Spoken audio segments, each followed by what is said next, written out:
Welcome back. So this is Unit 3 of Lesson 5, Sweet Emotion. The results we have in life are always based on our current level of awareness. So increase your awareness, increase your results. Sounds simple, right? If we're thinking, reading, and reflecting daily, we're really increasing our emotional intelligence and in turn, our level of awareness. And it's really a beautiful thing.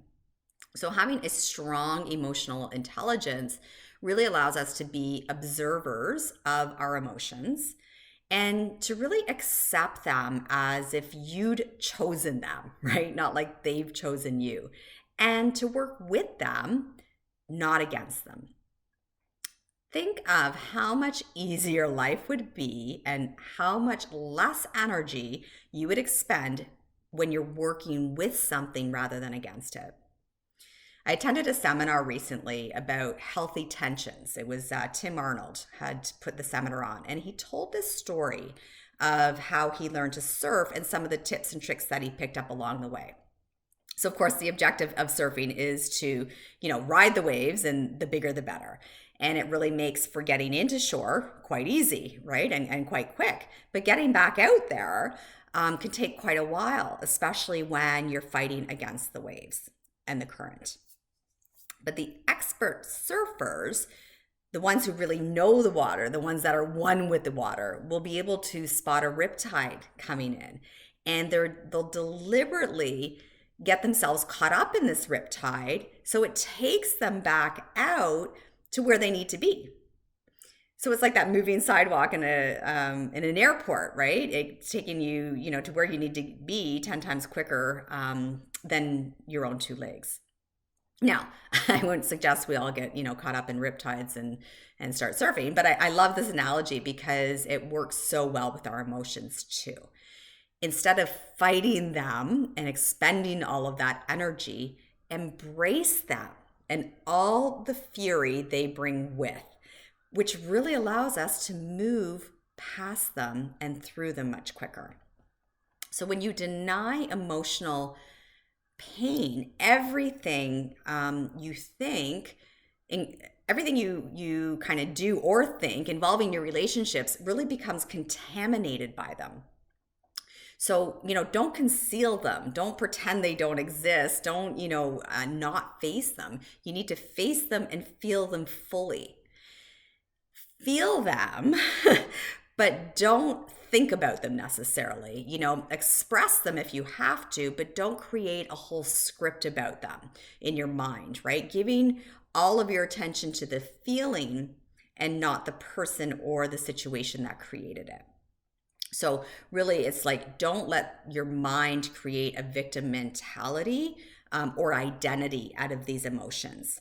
So, as you go into the feeling of the emotion, be intensely alert and really, focus on the grief, the fear, the dread, whatever it is that you're feeling, and stay with the emotion in that way. And then that's what allows you to release attachment to it. So by, observing it, staying with it will allow you to release that attachment to it. So giving it your full attention then really is around acceptance. And this acceptance then leads to the surrender. So, resentment, self-pity, guilt, anger, depression, jealousy, and so on, like even the slightest irritations are all form of pain. And all emotional pain stems back to our primal emotion of fear. So if you recall, we have two primal emotions, right? Fear and love, and the two cannot coexist. So where there is fear, there is no love. And, but when we surrender to that fear-based emotions, then we can finally let it go and pave the way for our love emotions, which are those such as, our happiness, our pleasure, our gratitude, and our joy and compassion. So as we become more aware of our emotions and the effect of our emotions on ourselves and others, and are more intentional in the decisions that we make about our emotions and the trickle effect of those decisions, we really start living at a whole new level of being. So there is one kind of, slight side effect to this. So as you continue to develop your awareness, right? And this is all part of emotional intelligence. It's all about the personal competency part of emotional intelligence. But as we become more aware and more in tune with the effect of our emotions, what'll happen, as we continue to dive down that road, you will continue to evolve and grow at a rate that is going to, outpace that of maybe others around you who are not necessarily developing their level of awareness and emotional intelligence. So, although I only started formally studying the philosophy of leadership and mindfulness about 7 years ago, I've always been a growth conscious person. And, forever kind of learning new things and, seeking innovative opportunities because of this, I experienced that kind of side effect of, where other people weren't necessarily growing at the same rate. So I met who I thought, was the love of my life in 1993. I was 23 years old and we fell madly in love and married 3 years later. And my husband was 10 years older than I was. So, we ended up having 2 beautiful children together. We lived happily for about 12 years. And then something really changed. You see, I'd experienced and grown so much over the time that we were together. I'd gone back to school again, for another time. I had significantly advanced in my career, and I just had this insatiable desire to continually do more, learn more, be more, and before I knew it, my husband and I had completely grown apart. He was still this sweet, wonderful man that I had met, the same man. He hadn't changed, but I was a completely different person. So, really operating at a new level of awareness that really, it wasn't conducive anymore to the relationship that was at the foundation of our marriage. So, I'm not suggesting that you're going to grow apart from your spouse or friends or family, when you start working on yourself. It's not an absolute, but by growing yourself and increasing your level of awareness and emotional intelligence, how you see life and others will absolute change. That is for sure. So, how you show up today is going to be different from how you showed up yesterday. And it's, how you show up tomorrow will be different from how you showed up today. So really when we, to increase our self-awareness, one of the things we have to do is really kind of reflect on the things that we do well and identify our shortcomings and limitations, right? So the more we are aware of our strengths and opportunities, the more in tune we are with ourself and really beginning to understand more about ourselves and how we tick. So, one of my mentors always says things must change in you before things change for you. It's sheer brilliance. Like I just love that. So often people look for circumstances or other people, to change, laying blame on kind of one thing or another, when in fact, our reaction to circumstance is really what drives the results that we experience, right? So, once we become aware of this, our reactions will change. And, really thereby changing our results. And it goes back to that power of choice. The power of choice is a common theme through this whole masterclass. When we make decisions and choices from a heightened level of awareness, self-awareness, we're more apt to take a chance, to venture into the unknown, to do it afraid, and really be confident in our decisions. So, once we make our decisions, we really need to be aware, though, that there could be unpredicted implications to our emotions that maybe we hadn't thought of. So it's really important to recognize kind of that, as these emotions arise and process them accordingly. I shared the story of my marriage, with you earlier, and unfortunately we had fallen apart and I knew I had a decision to make. Did I sacrifice my happiness and enjoyment of life and the ability to be my best self and raise my children in a loveless home? Or did I make the break so we could all, heal and move on and kind of start to build that new norm? every situation is different. There is no right or wrong answer. One choice is not better than the other. But in this specific scenario, I decided it was best for me to end the marriage and move on. So, although I was really confident in my decision at the time, it really took me years to process the feelings of guilt. So in fact, actually, I realized that I was still carrying those feelings of guilt many years later, so over 6 years later, when they appeared in a hypnosis session. So, back then, although I had, been doing a lot of studying and growing and so forth, I hadn't really learned about understanding emotions and processing them. So although I thought I had dealt with them, I hadn't. So the story was really around, at the time I had started, this is again, well after the divorce, I started experiencing these little heart palpitations. And the phenomenon was really foreign to me. So I thought, oh my gosh, like, am I having heart issues? What's happening here? So I went to the doctor and she ran a whole bunch of tests and, confirmed, thankfully, nothing was wrong with my heart. And she attributed these palpitations to stress or anxiety, which wasn't surprising really, because at the time, I was winding down my business, and it was the same time that I was going through all of the struggles with my son that I shared with you earlier. So she suggested that, I continue to do what I was doing with yoga and meditation and mindfulness, but the frequency of these palpitations continued to increase. So as you know from previous story, hypnosis had helped me in the past. So I thought, I'm going to give it another shot. So during my first appointment, I explained, kind of the physical experience my body was going through. And my hypnotherapist took me on a journey, of the past, and in 3 separate sessions, which really allowed me to process these unresolved feelings of guilt and failure, related to my marriage.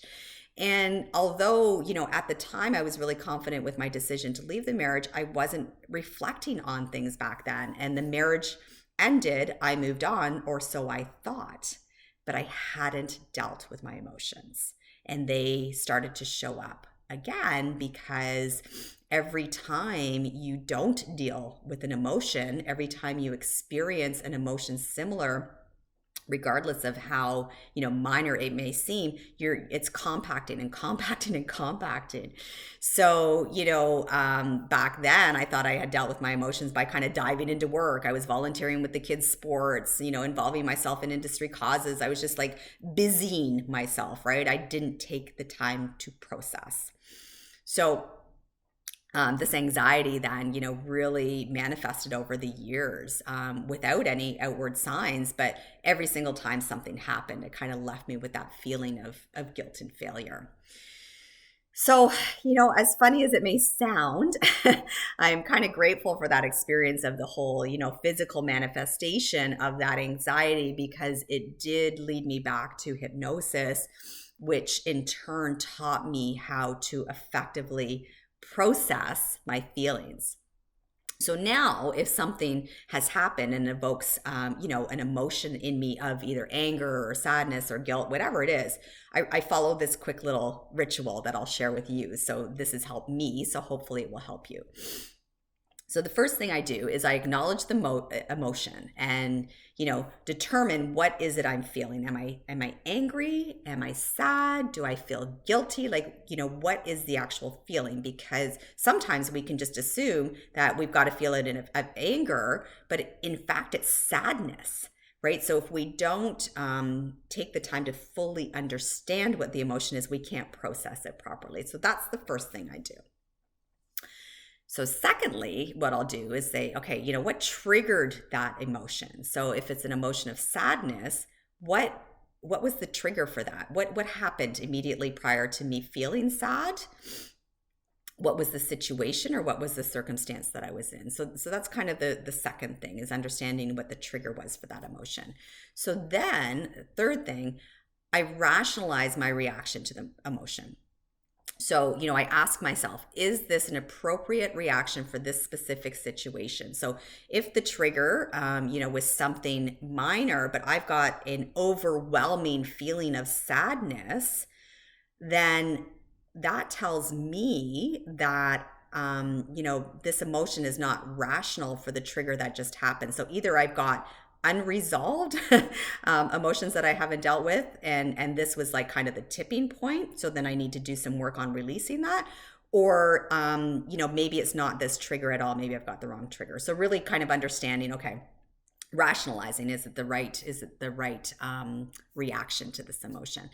And then the next is really giving myself time to constructively express the emotion. So, do I need to cry? Do I need to scream? Do I need to hit a punching bag? Like, what do I need to do to work through this emotion? Because it needs to come out, and then that is what helps us release the attachment. And then finally I move on. It's gone. I'm not dwelling, right? This happened, whatever the situation was, I acknowledged it, I assessed my reaction to it, I expressed it. It's gone. It is not coming back. I am not going to dwell. So the moving on part is a really key piece of this. But every single step is important. And a lot of times people want to go from, step 1 to step 5, right? I got this emotion. Now I just want to move past it. But trust me, if you skip those, kind of steps 2 to 4, you might find yourself sitting in an emergency room with heart palpitations thinking you're having a heart attack. So these unprocessed or unresolved emotions are really powerful. Our emotions tie into our self-awareness, which of course is one of 4 components of emotional intelligence that I've been talking about, or EI, we refer to. And emotional intelligence really refers to a person's innate potential, the ability for somebody to understand his or her own emotions as well as the emotions of others. That's what emotional intelligence is all about. So emotional quotient, then, EQ, is really the scale that we use to measure our emotional intelligence. So just like IQ is intellectual quotient, it's the scale we measure our intellect. EQ is a scale we use to measure our emotional intelligence. So the 4 components then of EI are self-awareness, self-management, social awareness, and relationship management. So for purposes of this course, I want to focus on self-awareness because this is where the emotion processing really comes in. So self-awareness is the ability to accurately perceive your own emotions. People with high self-awareness are very clear on what they do well, really clear on what motivates them and really what pushes their buttons at the same time. So a person's self-awareness increases, and so does their as their self-awareness increases, so does their satisfaction of life and their ability to achieve their goals. So when you're self-aware, you're far more likely to pursue right opportunities, to put your strengths at work and really keep those emotions from holding you back by recognizing them and how they affect you. And of course, processing them properly rather than allowing them to control a situation. It's been more than 2 decades since research first linked aspects of emotional intelligence to business results. So there's a 1998 study which continues to be referred to this day by experts on emotional intelligence, and it was conducted by the late David McClelland, who was a noted Harvard University professor.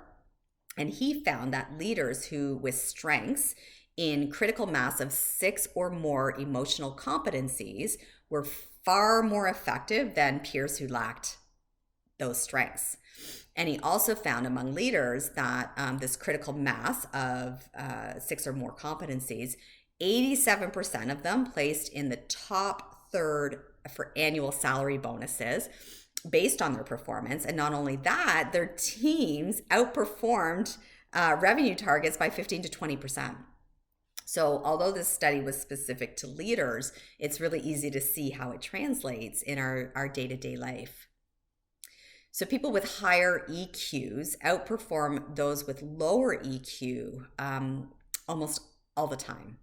In fact, scientists did a study and they really couldn't figure out why people with high IQs only outperformed those with average IQs 20% of the time. while people with average IQs outperform those with high IQs 70% of the time. And what they found was that the missing link was emotional intelligence. So it is really the single biggest predictor of performance in the workplace and the strongest driver of leadership and personal competence. So, when we think about this, when we think about the difference between our EQ and our IQ, your IQ, which is your ability to learn, is the same at age 15 or 50. We learn more, we become smarter. However, our ability to learn stays the same. And it's the same with our personality. Our IQ, EQ, and personality make up who we are. So our personality, although our beliefs drive our behaviors, which we've talked about, that's the EQ part of it, our personality also stays the same throughout the life. So we may have different reactions and grow with our personality, but at the core, it remains the same. So I'll use my daughter as an example here. From the moment she was born, she was independent. She full out walked the day she turned 7 months old. She negotiated everything from bedtime to dinner time to allowance. She never slept because she didn't, never wanted to miss anything. And she was more motherly to her brother, who was 3 years her junior, than I was at times. And she's in her early 20s now. And although she's grown so much emotionally, her academic history's always remained consistent, which speaks to her IQ. And she's still a negotiator. In fact, she is applying to law schools this fall. And, she always works summer jobs at a daycare, which really speaks to her motherly tendencies. So the only thing that really has changed with her is her level of emotional intelligence. So all emotions serve a purpose, and it's really, how we choose to acknowledge and process our emotions that define our behaviors and contribute to who we are as a person. So that is it for this unit. In the next video, we will talk a little bit more about our two primal emotions, fear and love. Can't wait to see you there.